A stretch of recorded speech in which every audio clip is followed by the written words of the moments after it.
You know, it's funny, isn't it, really, how money talks? You know what I'm saying, chums? It talks in every single language, doesn't matter who you are, what you do, or who you think you are. Particularly if you've been a former cable TV actress like Meghan Markle. You see, a few years back, she wouldn't have simply done anything that literally anybody asked her to do, because after all, she had that royal connection. But now she's a fading celebrity, and that's the bigger problem.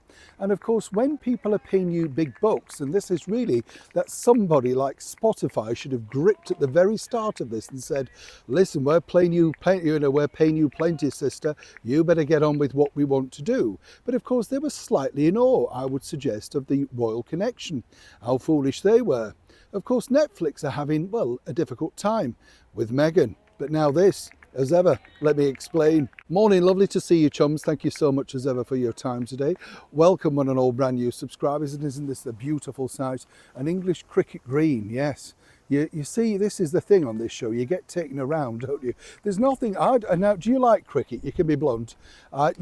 I like cricket to watch and all that sort of stuff, but I think if you sit in the right sort of place and, you know, just the sound of people clapping and all that sort of stuff, isn't it relaxing? Can send you right off, can't it? All you need is a cup of tea. I just find it a very relaxing thing. There's something nice about it, something very quintessentially English, isn't there? I remember working in a hotel, you know, and literally, I think it was in a place called Chipperfield in Hertfordshire, I think, and this hotel had a full cricket green behind, and every Sunday they would have a match. It was incredible. It was almost like stepping out into a sort of 1950s movie.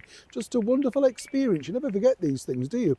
It's a little like the first time you like these segues, I know, but it's a little like the first time you saw Meghan Markle's As Ever with Love Meghan.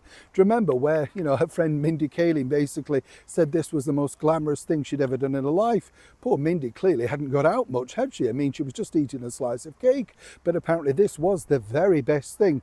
Nothing scripted about that, was there? And then, of course, this was going to be big bucks. Meghan was going to become a billionaire from shifting pots of jam here and there and all that sort of stuff. What I found fascinating about the whole thing was then suddenly she decided she was having a rethink. You know, she might not restock, you know, that sort of stuff. Threats. You could imagine people just bursting into tears at breakfast tables thinking, what will we do without Meghan's jam? Yes, well, I said no when I know that, but you know what I mean. These are the things. I think Meghan overestimated just how popular or not popular she was. She must have sold all of 20 pots, but it was a sellout. Then she said she may not restock until next year. Well, her bosses, her business partners, remember, she told you that at the beginning of the year, they asked, well, could we get involved? And she thought about it. Well, they've thought about it, and they basically said, get back behind that pan, sister, because they are not going ahead with the second series unless there's something to sell. You see, what you don't know in the fine line, as ever, in the print of, you know, the contract, as ever we have to say allegedly, well, the bottom line is that they stand to make money. This is their only chance of making any money out of Meghan Markle. And the idea really is the products, the sprinkles, the flowers, all that sort of stuff, they were going to be so rapturously sort of, you know, engulfed by everybody that it was going to shoot to the top of the charts. Now on June the 20th, she's promising a whole new selection of things that are going to excite us all, and apparently we can't wait. All at, you know, mega expensive prices. Let's be blunt. Who, apart from die-hard fans, really can afford the jar of honey, or indeed the jar of jam that comes in a box? And who wants a box in cream when you're dealing with jam? You know what I'm saying, chums? It's going to be everywhere, sticky, all that sort of stuff. Nobody absolutely wants it.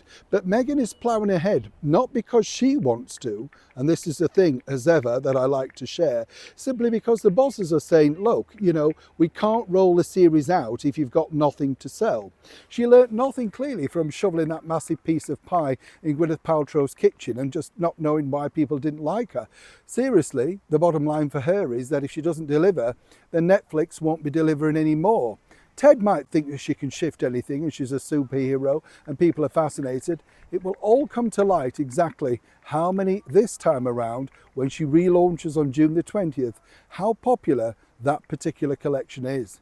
It's a developing story as ever. Neil Sean in the very heart of Yorkshire.